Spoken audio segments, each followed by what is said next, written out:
प्रसार भारती अभिलेखागार की प्रस्तुति सदाबहार सुनहरे दौर का अनमोल खजाना।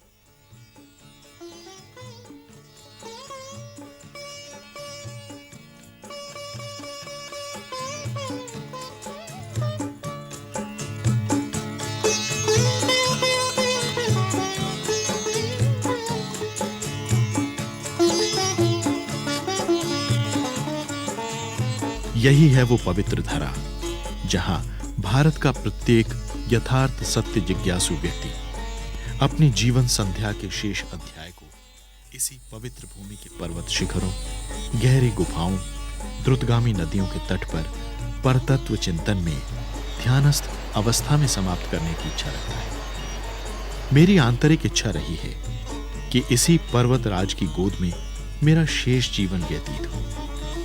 भविष्य में पृथ्वी के हर स्थान के वीर हृदय व्यक्ति इसी पर्वतराज की ओर आकृष्ट होंगे। जब विभिन्न संप्रदायों के बीच चलने वाले विरोध और मतांतर लोगों के स्मृति पटल से मिट जाएंगे, तब तुम्हारे धर्म और मेरे धर्म का जो ये विवाद दिखाई देता है, ये सदा के लिए विलुप्त हो जाएगा। We want to lead mankind to the place neither the Vedas nor the Bible nor the Quran. Yet, this has to be done by harmonizing the Vedas, the Bible and the Quran.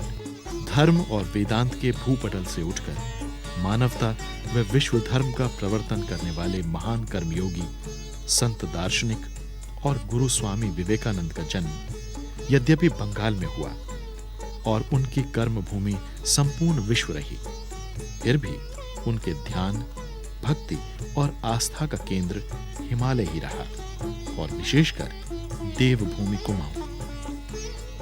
इसी आस्था से बंधे स्वामी विवेकानंद ने अपने छोटे से जीवन काल में कुमाऊं की 4 बार यात्रा की। जब भी वे अपने कर्म और शारीरिक सीमाओं से थके, उन्होंने देवभूमि की ओर शारीरिक, मानसिक व आध्यात्मिक शांति के लिए चरण बढ़ाए।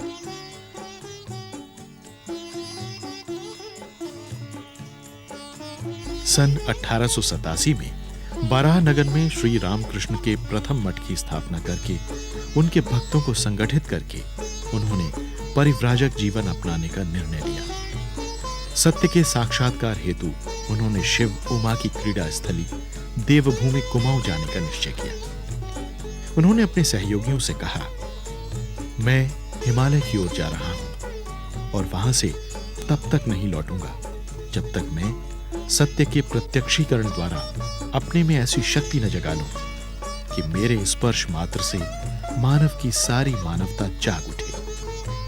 फलस्वरूप अपने गुरु भाई अखंडानंद जी के साथ साथ वे हाथ में कमंडल लिए भिक्षाटन करते हुए हिमालय की ओर चल पड़े। काठगोदाम से 35 किलोमीटर दूर स्थित झील नगरी नैनीताल में वे श्री राम प्रसाद भट्टाचार्य के अतिथि बने। उसके बाद वे कुमाऊं में अपने अगले पड़ाव के रूप में अल्मोड़ा के लिए चल पड़े और तीसरे दिन कोसी नदी के तट पर काकड़ी घाट नामक स्थान पर पहुंचे। ये वही स्थान था जहां पर स्वामी जी को क्षुद्र अणु में विराट ब्रह्मांड के दर्शन हुए। This place we are at today now is known as Kakri Ghat, a burning ghat for the local villages. I am sitting under the banyan tree, which is very old, where Swami Vivekananda, when he came on an itinerary after the demise of his Guru Ramakrishna, sat under this tree and went on meditation, and which was afterwards converted into Samadhi. When he comes down from Samadhi, he tells his brother disciple that, well, all these years I had an intellectual conception that microcosm and the macrocosm is the same thing. But after coming here, sitting under this tree, through my meditation and the Samadhi, I have realized that is a realization. Yes, microcosm and macrocosm is the same thing. Almora शहर के 3 kilometre दूर स्थित कब्रिस्तान के निकट भूख प्यास व थकावट से निढाल स्वामी जी भूमि पर लुढ़क पड़े। ऐसा देखकर कब्रिस्तान का चौकीदार, एक मुसलमान फकीर, एक ककड़ी लेकर उपस्थित हुआ, परंतु मुसलमान होने के संकोच से अपने हाथ से स्वामी जी को ककड़ी खिलाने का साहस वो न कर सका। इस पर स्वामी जी ने कहा, तो क्या हुआ, क्या हम सब भाई नहीं हैं? 7 वर्ष बाद उस फकीर की इस धन्यता में एक नया अध्याय तब जुड़ा जब स्वामी विवेकानंद ने एक भाषण के मध्य उसे भीड़ में खड़ा पाया और दौड़कर बाहों में भर लिया और सहर्ष स्वीकारा कि वास्तव में इसी व्यक्ति ने मेरे प्राणों की रक्षा की थी। सन 1890 ईस्वी में अपने इस प्रथम अल्मोड़ा प्रवास के दौरान स्वामी जी प्रसिद्ध व्यापारी लाला बद्री शाह के घर पर ठहरे। अपने इसी प्रवास के दौरान स्वामी जी के मन में एकांत साधना की इच्छा जागृत हुई। फलस्वरूप वे नगर के पास पुराण वर्णित कसाय पर्वत, जहां वर्तमान में कसार देवी स्थित है, की गुफाओं में समाधिस्थ होने लगे।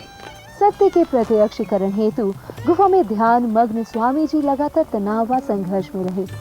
उन्हें प्रतीत हुआ कि हिमालय की भांति अटल उनसे कोई कह रहा है कि नव युग के सम्मुख ही श्री गुरुदेव की वार्ता को पहुंचाना होगा।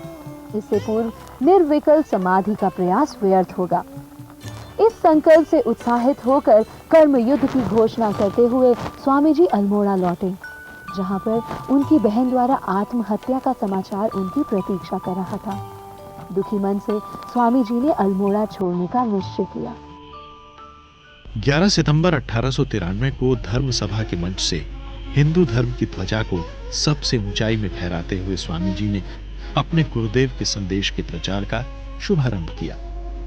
4 वर्षों तक अमेरिका और यूरोप की धरती पर वेदांत प्रचार के बाद उन्होंने घोषणा की, अब भारत ही केंद्र है। तत्पश्चात भारत लौटकर संपूर्ण देश को उत्तिष्ठत जागृत के मंत्र से जागृत करते हुए उन्होंने घोर निद्रा और दासता के मूल पर आघात किया। इस लंबे अभियान ने स्वामी जी को शरीर और मन दोनों से ही थका डाला और पुनः समाधान एक ही था, देवभूमि कुमाऊं की यात्रा।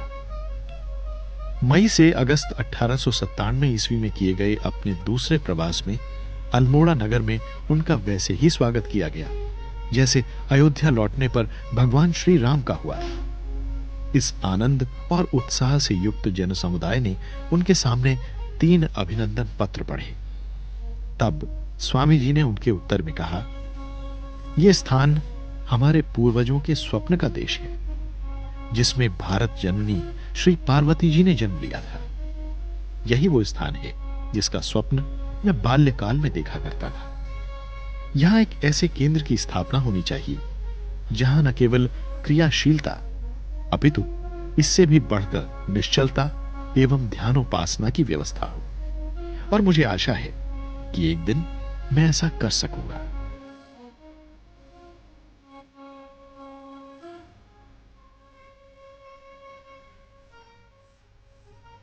इस दूसरे प्रवास के दौरान स्वामी जी ने अधिकतर समय चिरंजी लाल शाह के फलोद्यान देवलधार स्टेट में व्यतीत किया, जहां स्वामी जी के स्वास्थ्य में काफी सुधार हुआ। परंतु उन्हें लगा कि ऐसे वक्त जब उनका प्रचार कार्य पूरी चरम अवस्था में पहुंच गया है और उनके गुरु भाई देश और विदेश में यथोचित सफलता प्राप्त कर उसे आगे बढ़ा रहे हैं, तो उनके लिए इस निर्जन स्थान में पड़े रहना अकर्मण्यता ही होगी। अतः उन्होंने एक बार पुनः देवभूमि से विदा लेने का निश्चय किया। स्वामी विवेकानंद जी का नाम यहाँ जुड़ता है, वो बहुत अच्छी बात है। मैडम हमारी बताती है, मैम साहब जो है हर्षद कुमारी, कि स्वामी विवेकानंद जी यहाँ 47 दिन रहे हैं। कुछ उनको बीमार था, तकलीफ हुई थी, उसके बाद वो यहाँ से ठीक होके गए। देवभूमि कुमाऊं की अपनी तीसरी यात्रा, जो उन्होंने अपने प्रमुख गुरु भाइयों, शिष्य व शिष्याओं के साथ की, उसके दौरान वे अल्मोड़ा रुके तथा स्याही देवी के पास एक गुफा में ध्यान मग्न होकर एक मूल्यवान अनुभव लेकर अल्मोड़ा लौटे। परंतु उनकी ये सुखद अनुभूतियां शीघ्र ही उनके शोक समाचारों से विषाक्त में बदल गईं। इसमें एक प्रमुख आघात था प्रबुद्ध भारत पत्रिका के प्रमुख संपादक श्री वी राजम अय्यर के निधन का समाचार। फलस्वरूप स्वामी जी ने इस पत्रिका को मद्रास से अल्मोड़ा स्थानांतरित करवाया और इसका दायित्व श्री सेवियर दंपत्ति को सौंपा। दिसंबर 1898 में बेलूर मठ के उद्घाटन के पश्चात ही स्वामी जी का एक महान स्वप्न हिमालय आश्रम के रूप में उनके अंग्रेज शिष्यों श्रीमती व श्री सेवियर द्वारा मार्च 1899 में पूरा किया गया। ये था कुमाऊं के चंपावत जिले के मायावती नामक स्थान पर अद्वैत आश्रम की स्थापना। Advaita Ashram Mayavati, as it is called, was established in the year 1899 in the month of March. Before that, it was started in a rudimentary form in Almora. From Almora, it was shifted to Mayavati. This is because Almora was not found solitary enough for the ashram. Behind that there is a story, or there are certain incidents. When Swami Vivekananda preached Vedanta in London in 1896, then one British ex-military officer, Captain Sevier, and his wife, Mrs. Sevier, they got interested in Swamiji's lectures. Now when that lecture was listened to by Captain Sevier and Mrs. Sevier, they were very much impressed. They got religious ideas about rituals, worships from different sources, but their intellectual mind were not satisfied. So when they found that it is intellectually satisfying and also giving them a new dimension of life, they asked other persons that what this young man, Swamiji was a young man at that time, what this young man is preaching, is it correct? If it is correct, then it is to be practiced. If it is practiced and if he is a genuine man, then we are to take his help. So from that time onwards, they became disciples of Swamiji. They sold their belongings and they decided to come over to India. Swamiji, after that lecture tour, went to the west, to Alps area for some rest, because in the lecture tour Swamiji got very tired and they suggested that we take you to Alps and there you will have some rest. When Swamiji was in Alps, then at that time he said, this Alps is like our Himalayas, and I wish very much that an ashram is established in the Himalayas, which is like your Alps, or your Alps is like Himalayas, and there these thoughts are to be preached and practiced, not only by Indian people but also by my followers of Vedanta in the West. I like to have a place in the Himalayas because Himalaya is the central place. Himalaya is the soul of India. If you eliminate Himalaya from Indian history, then nothing much of importance remains in Indian history or its culture, its civilization. So Himalayas occupies an unique place in history, cultural history and religious history of India, and I want to start an ashram.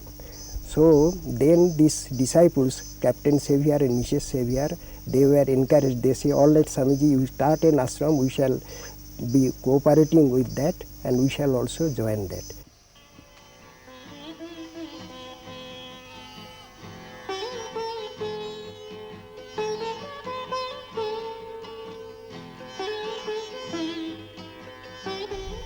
Swami Vivekananda started an English monthly of the Ramakrishna order by name Prabuddha Bharata. Prabuddha Bharata means awakened India, and in Prabuddha Bharata, articles on philosophy, religion, comparative religion, message of Vedanta, the truths contained in the Upanishads, especially as lived and taught by Sri Ramakrishna, Sri Sharada Devi and Swami Vivekananda. These are discussed in the journal.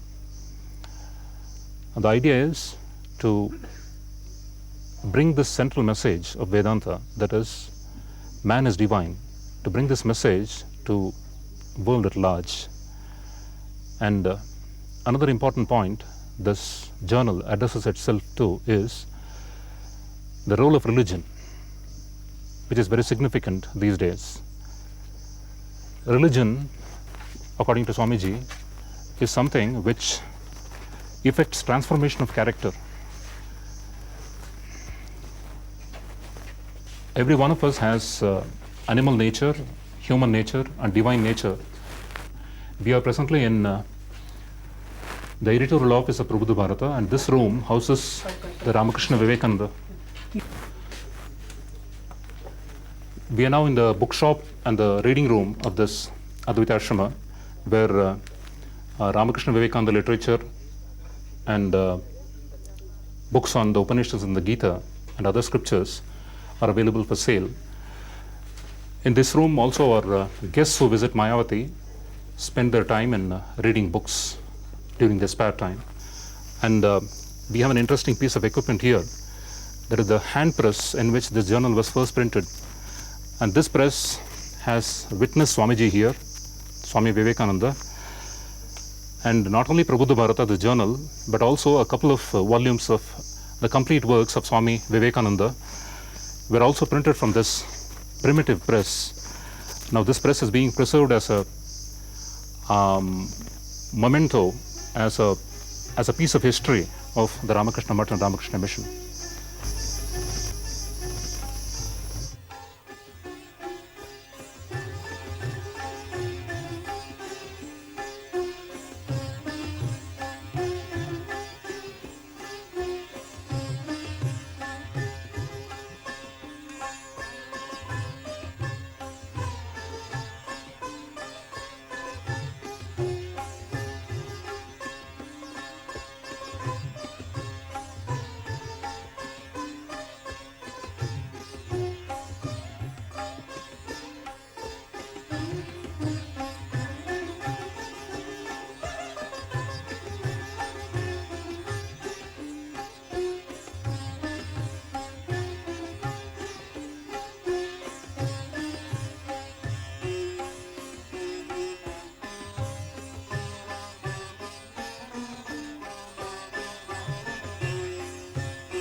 ये hospital में हमारा एक TB ward है।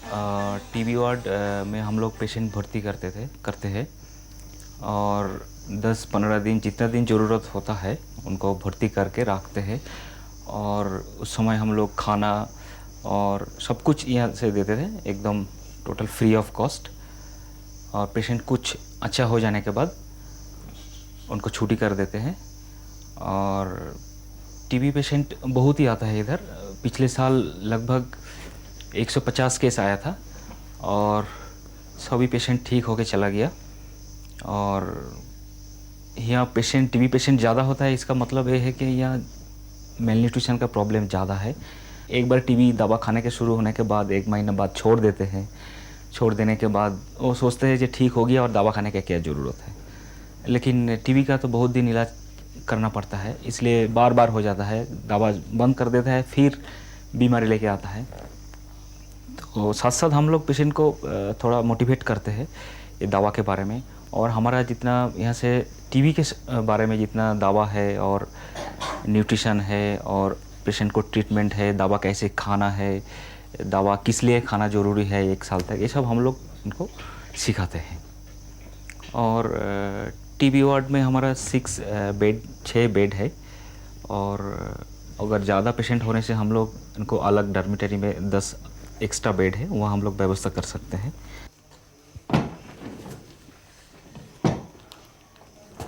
ठीक है, पीछे घूम जाओ, इधर घूम, पीछे घूम जाओ, पीछे बैठो।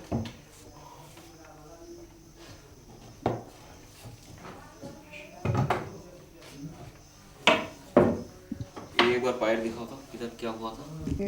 घाव तो इधर पर था उस समय। अच्छा, इधर? हाँ, नहीं, इसी पैर में इधर पर था। अच्छा अच्छा। उसी कारण मतलब ये दर्द हो गया था। अच्छा। फिर काटना नहीं पड़ा, 2 दफे काट दिया। अच्छा अच्छा। ये सब दर्द है, बाहर हो रहा था। अच्छा, ठीक। दरवाजे पे खड़ा है।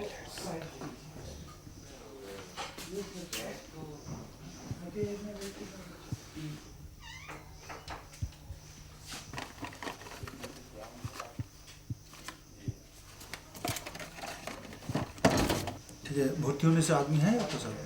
नहीं। This is our dental clinic and we only do the extraction.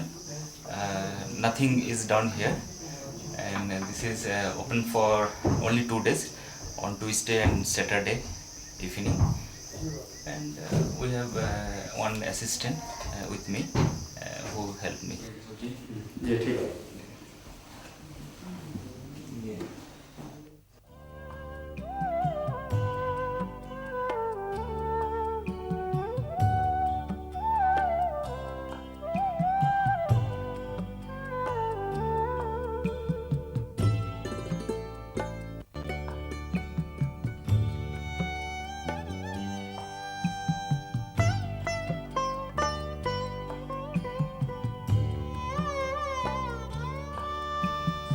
This room in Mayavati Ashrama has some special significance. Swami Vivekananda visited this place in January 1901 and stayed for 15 days. During the first couple of days of his stay here, he was accommodated at the first floor of this building, and during that time in January, it snowed very heavily. During these days, you have snowfall only once or twice a year, but during that time, it was snowing continuously. And to make Swamiji more comfortable during his stay, he was shifted to this present room, and the fireplace behind really helped him a great deal. So this particular room in the Mayavati Ashrama is considered really very holy, since it was sanctified by Swamiji, and presently this is being used by the inmates of the ashrama and the devotees who visit this place for night classes, when we have some reading sessions for about 10 minutes. We also have Ram Nam Sankirtan bhajans every Ekadashi days in this particular room. 27 दिसंबर 1900 को स्वामी जी देवभूमि की अपनी चौथी और अंतिम यात्रा हेतु रवाना हुए। उद्देश्य था श्री सेवियर की मृत्यु पर श्रीमती सेवियर को सांत्वना देना और मायावती आश्रम के कार्यों का निरीक्षण करना।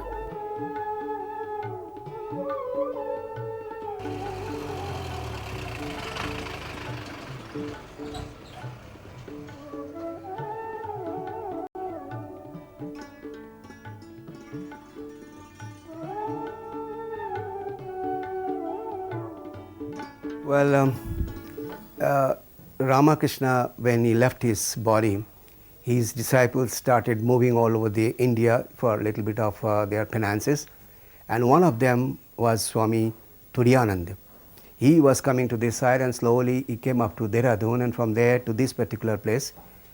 Today what you find is very close by is a hotel management institute. That was only a jungle. This place also was full of jungle. So he was there, is doing the tapasya in that particular place. And then afterwards, the people over here, those who are in Khatiyadi village, they said that Swami, it's better if you come a little closer to us, because they used to face a lot of tigers that time. You know, a lot of tigers were here. So they wanted him to be a little close to their village. So they brought him here. What you find today, the temple, it was there. He was doing his meditation, little his penances. And then of course the other Swamis also came. So initially this was supposed to be a center of penance, Tapasthali as we call it as. And then slowly as the people started coming in, people asked questions and they wanted to stay and have a little bit more of this practice of religious practice. So slowly this ashrama was established, and it was recognized by the Ramakrishna Mission in 1916. And after that slowly this has come into this shape which you see today with about 11 kutiyas, specially meant for the Swamis of the other centers where we do a lot of activities. They want to come and stay for some time, do their penances, so they come and stay, along with of course the devotees. This was the initial idea. Now of course along with that, just our doing own penances will not do, so people do come to us and ask a lot of spiritual questions and other questions, and we try to have a little conversation and exchange our views so that they can be benefited. He has visited Himalayas in many times, many places, but this is the place where he visited thrice.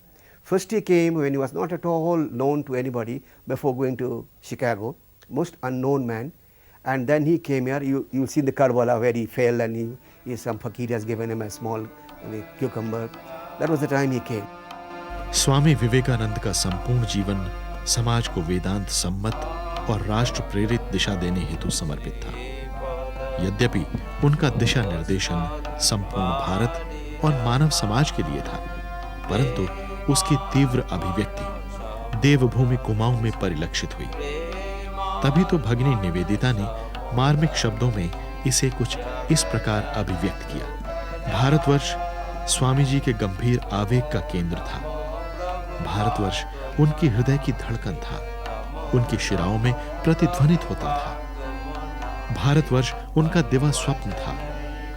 Bharatvarsh उनके लिए रात का दुस्वप्न था। केवल यही नहीं, वे स्वयं भारतवर्ष हो गए थे। रक्त मांस से बनी भारत प्रतिमा, भारत की आध्यात्मिकता, उसकी पवित्रता, उसकी प्रज्ञा, उसकी भक्ति, उसका स्वप्न और उसका भविष्य, वे सभी के प्रतीक पुरुष थे। इसीलिए गुरुदेव रविंद्रनाथ ने कहा था, यदि भारतवर्ष को जानना चाहते हो तो विवेकानंद को जानो।